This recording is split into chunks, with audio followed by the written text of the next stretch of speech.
Sinasabing ang kamatayan ang dulo ng ating paglalakbay.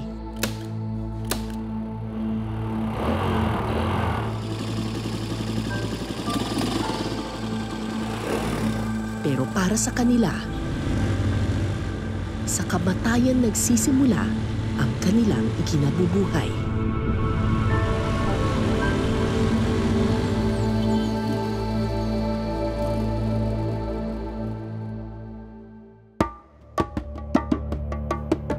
Sa lawak na 89,000 hectares, ang bayan ng Tiboli ang pinakamalawak sa buong probinsya ng South Cotabato. Pero malaking bahagi nito bulubundukin at mahirap abutin.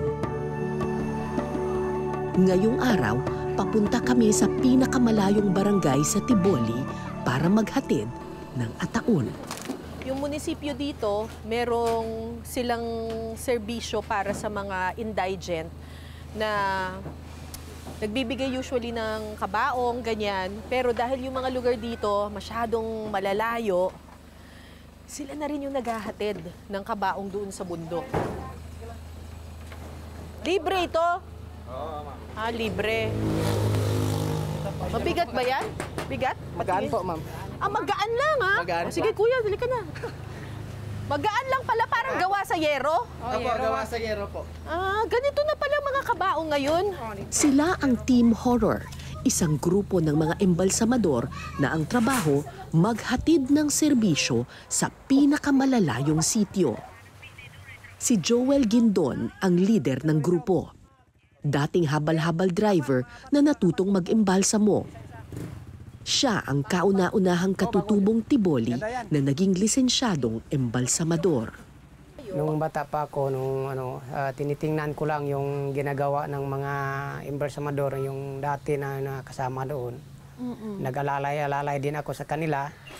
Yun, nahasa din ako na tinitingnan ko yung ginagawa nila. Kahit hindi ko alam, pero sinasabi ko, Pag-aralan mo? Pag-aralan ko kung kaya kasi kaawa-awa naman yung mga tribo namin sa bundok. Halos 4 na dekada nang nag-iembalsamo si Kuya Joel. Bomba!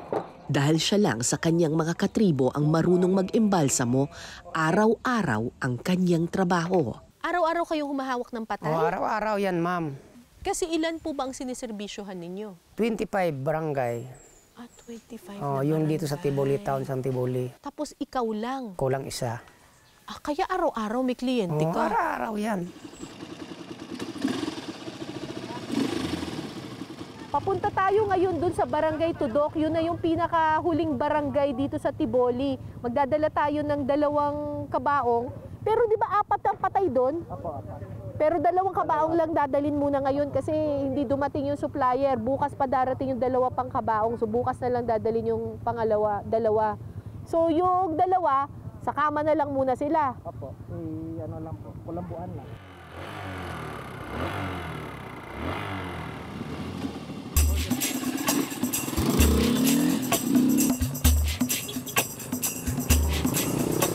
Sa simula, sementado pa ang kalsada.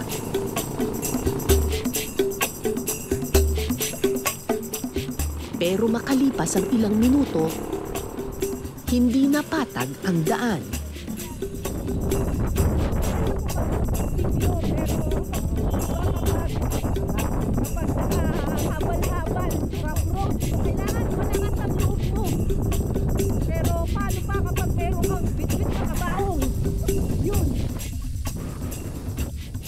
Angkas ako ng panganay na anak ni Joel na si Mark. Sanay siya sa pagmumotorsiklo dahil bata pa lang daw siya, inaangkas na siya ng kanyang ama. Simula grade 1, 2, 3, sinasama niya na po ako ng Saan?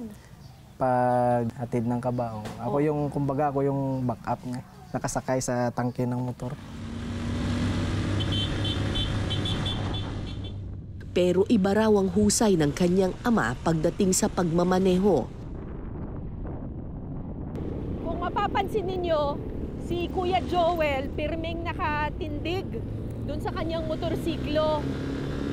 Hindi kasi siya pwedeng umupo dahil bumabangga yung kabaong sa kanyang likod. Halos kalahati nung upuan, sinasakop na nung kabaong. So kapag umupo si Kuya Joel, tatama yung kabaong dun sa likod niya, kikis-kis, tapos magkakasugat. Kaya titiisin na lang niya 2 oras na nakatayo sa motorsiklo.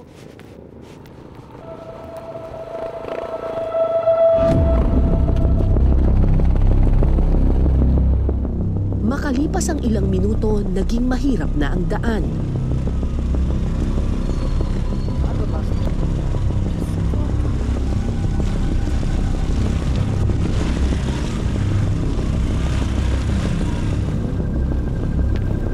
Naku, malalim. Uy, malalim. Kaya? May mga pagkakataong napapapikit na lang ako sa takot. Ito tayo, ma'am. Dito tayo?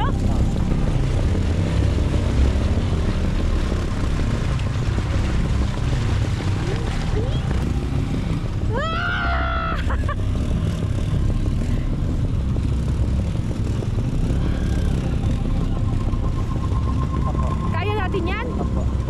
Hindi na ako bababa? Hindi na po. Sus, Maria, sir. Sige, kaya natin to.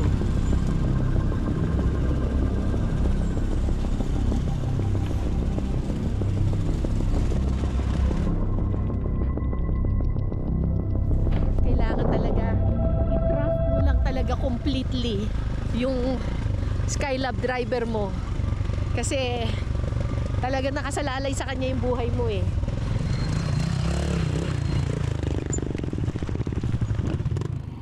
Sa sobrang hirap ng daan, may mga pagkakataong kailangan ng bumaba at maglakad na lang. Medyo malalim. Tapos single track lang. So, mas magandang bumaba na lang tayo kesa madisgrasya. Mukhang malalim ito eh.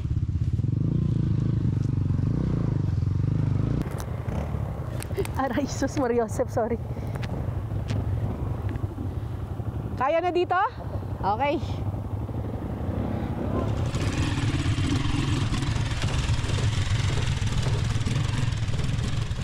Maraming sityo sa Tiboli ang nabibilang sa tinatawag na GIDA o Geographically Isolated and Disadvantaged Areas, mga lugar na sa sobrang layo, hirap maabot ng serbisyo.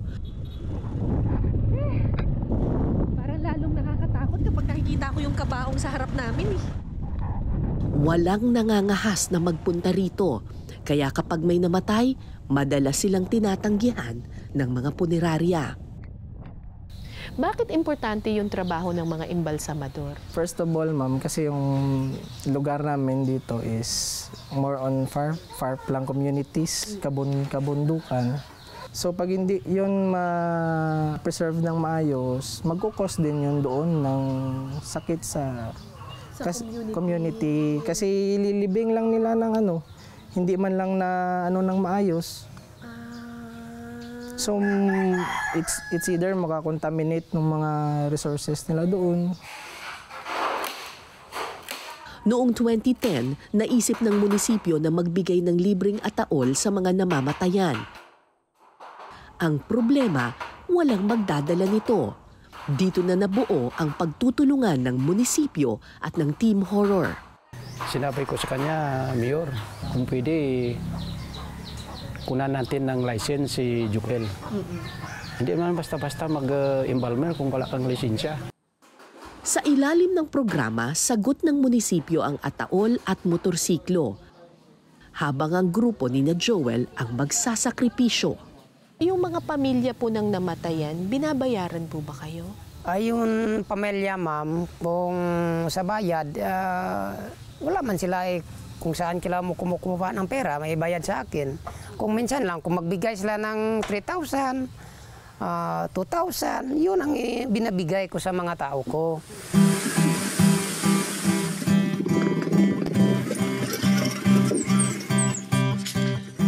Sa loob ng 15 taon, nasuyod na ng Team Horror ang pinakamalalayong sityo ng Tiboli para magdala ng ataol. At kapag emergency, minsan nagiging ambulansya pa sila. inangkas ninyo yung Pinangkas yung patay. Yun ang pinakamahirap na gawain. Kasi Nakayakap sa inyo. nakayakap. patay? Ba't po ninyo inangkas? Kasi wala na, no choice naman. Wala naman tayong sasakyan. Walang pera yung tao. Pagkatapos, siningilan mo ng 7,000, karga yung patay mo sa porlon. Oh, wala namang pera. Wala naman pera. No choice, ikarga ko na lang sa motor kaya wala kayong gastos. Sa araw na ito, 2 ataol ang aming dala. Kahapon pa raw namatay ang biktima, kaya nagmamadali ang lahat. Oh, nasurvive namin yun. Pero start pa lang daw yun. 24 hours lang kasi nagtatagal ang isang bangkay. Sa ikalawang araw, nagsisimula na itong mabulok at mangamoy. Kaya gaano man kahirap ang lakbay, hindi pwedeng maghintay ang patay. Patay tayo dyan.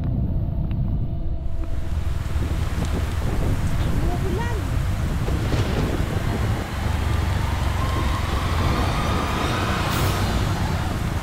Bumuhos man ang ulan, tuloy ang grupo sa pagmumotorsiklo. Pero pagdating sa dulo ng bangin, Ano ba to? Dadaan tayo dyan po. Sa tulay na yan. Tatanggalin niya ka ba? So tatawid pa daw tayo ng tulay.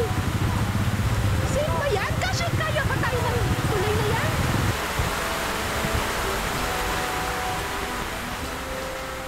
Ang problema, makitid yung tulay, hindi kakasya yung kabaong. So tatanggalin yung kabaong, tapos bubuhatin, mano-mano.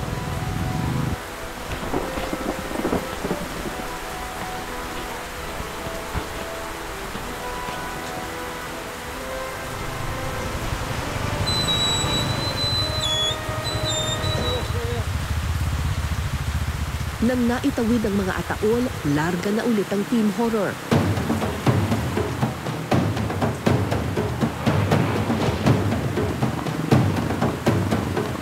Akala ko tapos na ang kalbaryo, pero hindi pa pala. Ilang minuto pa, narating namin ang pinakamatarik na bahagi ng bundok.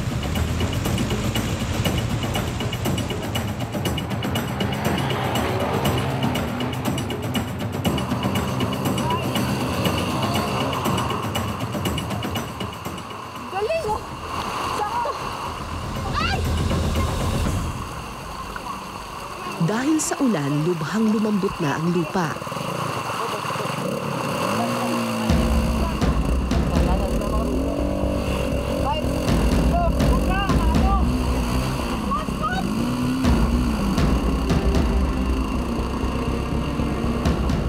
Ilang beses kaming muntikan ng madisgrasya.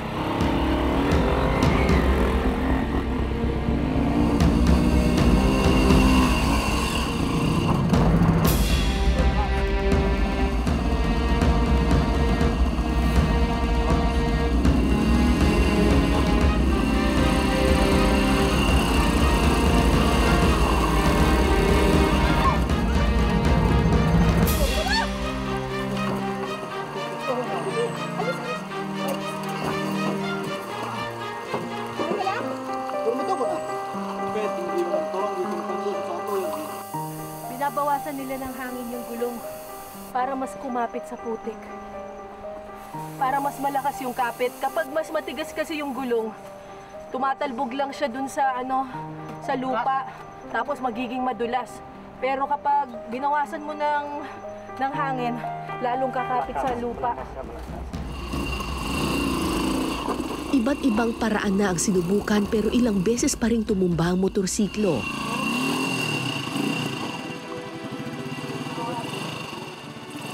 Gayunpaman, hindi sumuko ang grupo. Napakadelikado yung ginagawa ko, pero not choice naman, ma'am. Wala naman din, kung tinitingnan ko yung trabaho ko, parang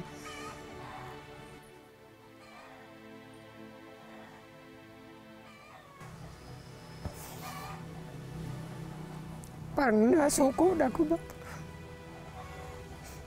Parang hindi ko na kaya ito, ma'am. Kasi wala akong magawa. Kasi yung tulutulugan ko mga tao. Kasi pag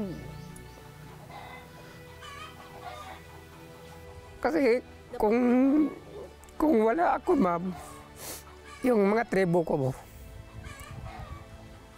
parang wala silang puntahan.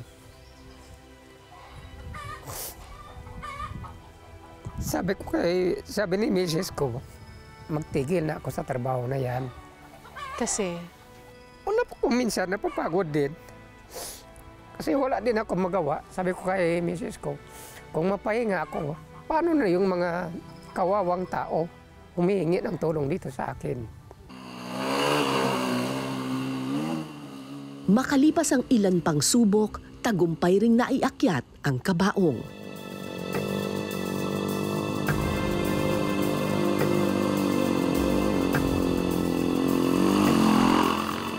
Mahigit 3 oras na kami sa biyahe, bugbog na ang aming katawan.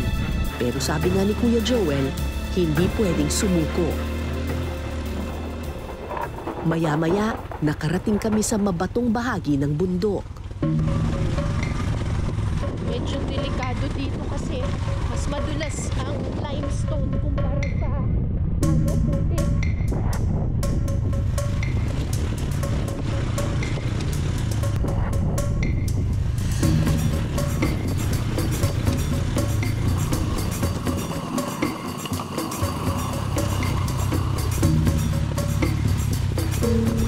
At makalipas ang halos 4 na oras na paglalakbay, Ayun na, barangay na. May mga bahay na. Malapit na kami.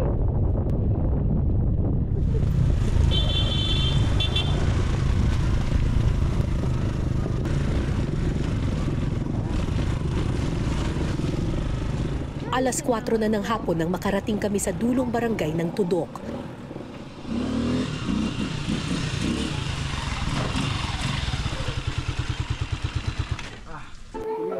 Ingat po kayo, kuya. Dahil malayo pa ang bahay ng isa sa mga namatay, minarapat ng pamilya na kunin na lang ang ataol. Tutal na imbalsa mo na raw ito kahapon. Hindi na kumain, hindi na nagpahinga, diretso ang grupo ni na Kuya Joel sa bahay ng isa pang namatayan. Magandang araw po. Kape po, ma'am. Nagmamadali ang lahat na isagawa ang imbalsamo. Pero nang lapitan namin ng bangkay, Ay, bakit ang laki ng muka? Naglaki na 24 hours na kasi, ma'am. Naku, nag-bloated na. Bloated. Kahapon pa kasi siya namatay. Siyempre, malayo ang lugar. Ngayon lang nakapunta sila, Kuya Joel. 24 hours na. So, nag-bloated na yung mukha. Yun talaga ang problema kapag isolated na area.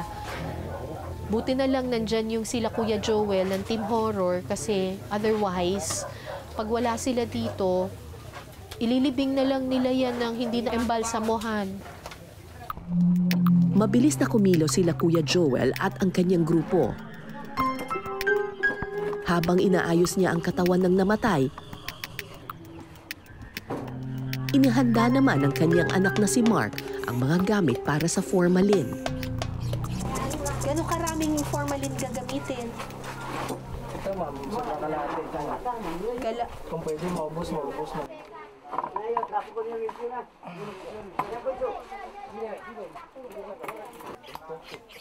Hindi biro ang pag-iimbalsamo ng patay. Kailangan kabisado mo ang timpla ng formalin na ipapasok sa katawan para masiguradong hindi ito mabubulok. Sa mga hindi sanay makakita ng patay, madaling matakot sa ganitong mga sitwasyon. Pero maingat sina Kuya Joel sa kanilang pag-iimbalsamo. Tinatrato nila ang yumao ng may respeto. Habang pinapasukan ng formalin ng bangkay, sige naman ang pagmamasahe para masiguradong pumasok ang gamot sa bawat bahagi ng katawan. Mag-embalsamo ka ng tao, kahit anong sakit ng tao, kung mahina yung kapit, yung loob mo, presyo kapon, hindi mo na makaya kung hindi ka talaga sincere magtulong sa tao. Halos 2 oras isinagawa ang pag-iimbalsamo. Gaano man kapayak ang pamumuhay ng mga tao, maingat na isinagawa ng Team Horror ang kanilang serbisyo. May payag man sila o wala.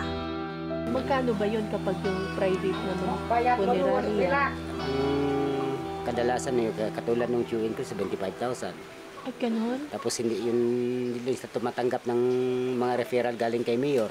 Tsaka hindi, Pera talaga yun. tsaka hindi sila pupunta dito? Hindi pa. Dadalhin mo ang patay doon sa kanila? Yun ang sistema po. So si Kuya Joel na talaga yung pumapayag na pupunta dito? Ano kasi dito, kahit na walang pera ay bigay sa kanya, talagang siservisyo niya yan. Hindi katulad ng iba. Kapag wala kang nakasukas, kapag walang pera, walang serbisyo.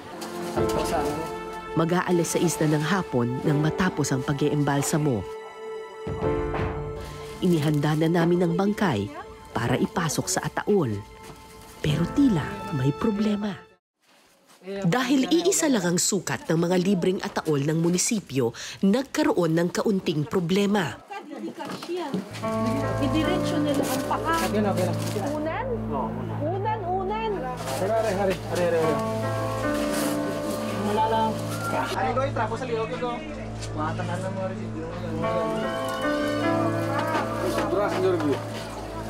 Sakto na? Pero nagawa naman nila ito ng paraan.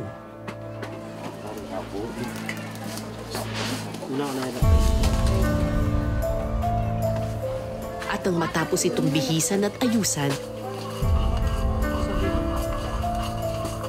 sakalang sila nakapagpahinga. Kung sa pagod man, minsan parang yung gusto ko nasabi ko, gusto daw masurrender na din ako sa trabaho ko. Pero ano pong iniisip ninyo? Ba't hindi pa rin kayo nagsusurrender? Kasi yung naisip ko yung tao kasi. Dati yung tao tumatakbo dito sa akin. Pagkatapos umuwi na sa luhaan, parang ayaw ko, mami. Gaano man kalayo ang lugar, anumang hirap ang kanilang sinapit, wala silang hinihintay na kapalit.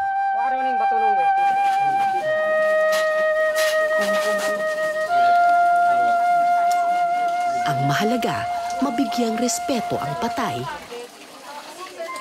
sa huling sandali nito sa mundo. Kahit mabayaran mo yan, ma'am, hindi talaga mabayaran ang pera niyan. Sa pagod pa lang, alam mo naman, napakalayo dito. Kahit isang tawag ko lang yan, ma'am. Pag tawag ko sa kanya, ito, kailangan kita ngayon. Akyat yan. Kahit na bagyo yan, walang pinapasawa niyan. Wala na siya talagang servisyon niya. Kung negosyo sigurong iniisip niyan, ma'am, tagal na sigurong mayaman. Pero yung pagtulong niya, hindi naman nakabase sa kung ilang libo ang ibibigay sa'yo kapalit sa serbisyo mo. Kung minsan nga, wala eh. So, doon ako sa commitment talaga. Proud ako sa kanya sa commitment. Ito ang dahilan kung bakit naisip ni Mark na sumunod sa yapak ng ama. Alam niyang mas malaki ang kikitain niya sa ibang trabaho, pero ika nga nila, walang iwanan sa biyaheng ito. Darating kasi ang panahon, ma'am, si Papa tumatanda na. So, kailangan talaga na may susunod. Na dapat hindi lang ako. Yung mga taong gusto rin matuto, willing na matuto at tumulong, isama na lang namin sa grupo namin.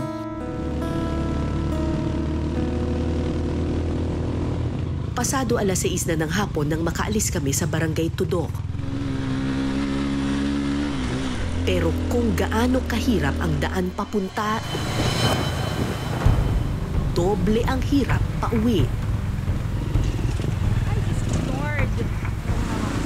Wala akong nakikita! Dilim, putik, at ulan ang aming kalaban.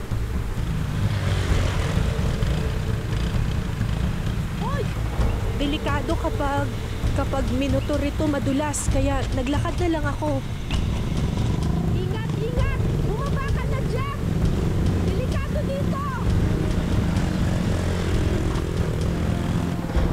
Sa gitna ng biyahe, aksidente kaming natumba. Okay lang ako. Hindi ka na ano? Natugatan ka? Hindi. Tumama lang ito. Saan? Dito lang. Okay lang. Sure? Oo, okay lang ako. Hindi kaya. Bumaba na ako ulit. Ayoko na i-risk. Maglakad na lang ako.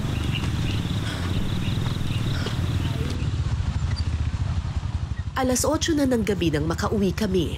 Ligtas ang lahat. Pwede nang magpahinga dahil bukas makikipagsapalaran muli sila sa buhay at kamatayan.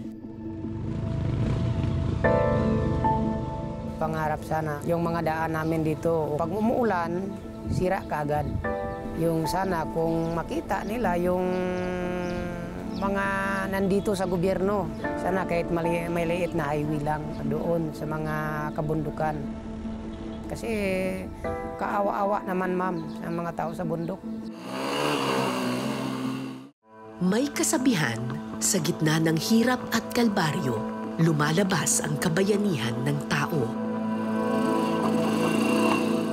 Hindi man sila milyonaryo, pero mayaman sila sa puso.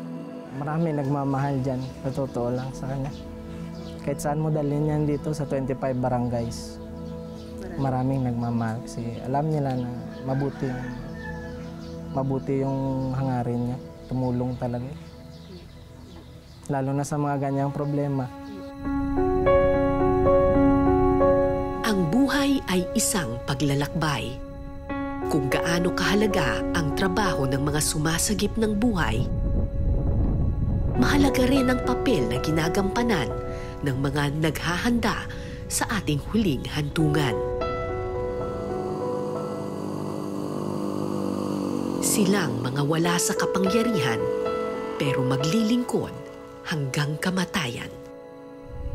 Ako po si Cara David at ito po ang Eyewitness.